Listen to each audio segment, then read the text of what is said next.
నేను దావీదు వేరు చిగురును, సంతానమును, ప్రకాశమానమైన వేగు చుక్కనై ఉన్నాను. ప్రకటన గ్రంథము 22వ అధ్యాయము 16వ వచనం. యేసు అను నేను నా దూతను పంపితిని అని చెప్పిన ప్రభువు తదుపరి తాను ఎవరని కూడా తెలియచేయుచున్నాడు. ఆయన ప్రకాశమానమైన వేకువ చుక్క.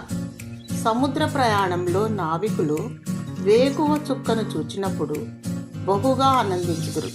ముఖ్యంగా కటిక చీకటి, పెను తుఫాను వాతావరణంలో వేకువ చుక్క గొప్ప నిరీక్షణాస్పదముగా నుండును. నేడును క్రీస్తు మన జీవితంలో వేకువ చుక్కగా ఉన్నాడు. ఆయన మన హృదయమందలి కటిక చీకటిని తొలగించి పరలోకపు వెలుగును ప్రసాదించుచున్నాడు. సృష్టి ప్రారంభములో వెలుగు కలుగునుగాక అని సెలవీయగా వెలుగు కలిగెను.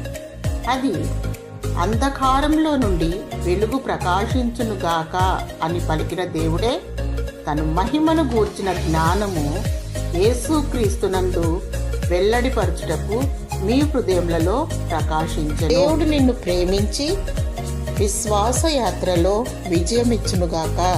ఆమేన్.